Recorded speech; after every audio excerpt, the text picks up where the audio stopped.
والصلاة والسلام على أشرف المرسلين وعلى آله وصحبه أجمعين وبعد۔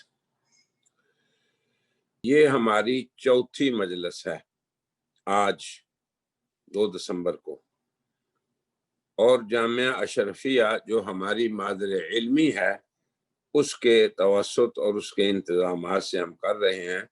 ہمارے 2 موضوع باقی ہیں، یاد رکھیں آپ، اللہ کرے کہ اسی مجلس میں پورے ہو جائیں، اور میں کوشش کروں گا پورے بھی ہو جائیں۔ ایک یہ کہ حضرت خیر الانام سید المرسلین خاتم النبیین رحمت للعالمین کے فرامین حضرت عیسیٰ علیہ السلام کے بارے میں کیا ہیں، یہ ہے ایک موضوع۔ میں ابھی اس کو شروع کرتا ہوں، اور دوسرا موضوع جب یہ ختم ہوگا تو اسی کے ساتھ میں شروع کر دوں گا کہ جناب رسول اللہ صلی اللہ علیہ وسلم کی ختمیت نبوت کو اللہ نے قرآن حکیم میں یوں بیان کیا ہے، ما کان محمد ابا احد من رجالکم ولکن رسول اللہ وخاتم النبیین۔ اب اس خاتم النبیین کی ترکیب میں منکرین عقیدہ ختم نبوت کیا تعویل کرتے ہیں اور ہمیں کیسے ان کا رد کرنا چاہیے، یہ 2 موضوع ہیں۔ اللہ کرے اللہ میرے وقت میں برکت دے دے، حالانکہ ان میں سے ہر موضوع فل 1 گھنٹہ مجھے چاہیے، لیکن انشاءاللہ میں کوشش کروں گا کہ 1.5 گھنٹے میں دونوں موضوع ہو جائیں۔ تو اب آپ توجہ سے میری بات سنیں۔ ہم نے پہلی 3 مجالس میں موضوع یہ تھا بیان القرآن، کہ قرآن کیا کہتا ہے فی توفی عیسیٰ علیہ السلام۔ آج ہم جو بات کرنے جا رہے ہیں وہ یہ ہے کہ قرآن حکیم میں اللہ نے قرآن کے علاوہ محبت قرآن کی حیثیت بھی بیان کی ہے۔ اللہ فرماتے ہیں وما ينطق عن الهوى، جن پہ یہ قرآن نازل ہوا وہ اپنی خواہش سے نطق نہیں فرماتے، ان هو الا وحی یوحی، جتنے شریعت کے امور ہیں وہ تب بولتے ہیں کہ صاحب وحی جو اللہ کی ذات ہے جب وہ انہیں وحی کر دیتی ہے تو وہ اسی طرح پھر بولتے ہیں۔ اسی طرح اللہ نے فرمایا ما آتاکم الرسول فخذوہ وما نہاکم عنہ فانتہوا، تو اس کے اندر جناب رسول اللہ کی طرف سے جو ہمیں ملے اس کو مضبوطی سے پکڑنے، اور جس سے روکیں اس سے باز رہنے کی ہمیں تاکید کی گئی ہے۔ پھر اس پہ وعید بھی ہے، قرآن کہتا ہے فَلْيَحْذَرِ الَّذِينَ يُخَالِفُونَ عَنْ أَمْرِهِ، کہ ان کی حکم عدولی کرنا یہ اللہ کی طرف سے پکڑ کو دعوت دینا ہے۔ اسی طرح اللہ تبارک و تعالیٰ نے قرآن کے محبت جناب نبی کریم صلی اللہ علیہ وسلم کی ذات گرامی کو حکم دیتے ہوئے فرمایا لا تحرک به لسانک، جب وہی نازل ہوتی تھی تو آپ جلدی جلدی اس کی تلاوت فرماتے تھے کہ کہیں کوئی چیز رہ نہ جائے، یہ بات سمجھنے والی ہے۔ اللہ نے اس بات سے آپ کو روک دیا، لا تحرک به لسانک لتعجل به، تو اس میں اجرت آپ نہ کریں، نہ اپنی زبان کو حرکت دیں۔ اور یہ بھی مسلسلات میں سے ہے کہ کس طرح وہ حرکت دیتے تھے، ابن عباس نے اس کو نقل کیا ہے۔ بہرحال اس کو یہ دوسرا موضوع ہے۔ آگے فرمایا ان علینا جمعہ، قرآن کو جمع کرنا آپ کے مبارک سینے میں کوئی چیز بھی ضائع نہ ہو، یہ اللہ کا کام ہے۔ اللہ فرماتے ہیں یہ ہمارا کام ہے۔ ثم ان علینا بیانا، پھر اس کو بیان کرنا بھی ہمارا کام ہے۔ تو حضور اکرم صلی اللہ علیہ وسلم پہ اللہ نے قرآن کے الفاظ اور ان کے بیان کو نازل فرمایا۔ تو یہ ساری آیتیں میں اس لیے پڑھ رہا ہوں کہ ہم جب حدیث نبوی کی بات کریں تو وہ بیان قرآن ہوگا، ہم جب حدیث نبوی سے کسی شرعی حکم کو ثابت کریں تو وہ اللہ ہی کا بیان ہوگا، کیونکہ جناب رسول اللہ اللہ کی وحی سے ہی شریعت کے اندر بولتے ہیں۔ پھر اللہ نے خود فرمایا کہ میرے پیغمبر کا وظیفہ کیا ہے،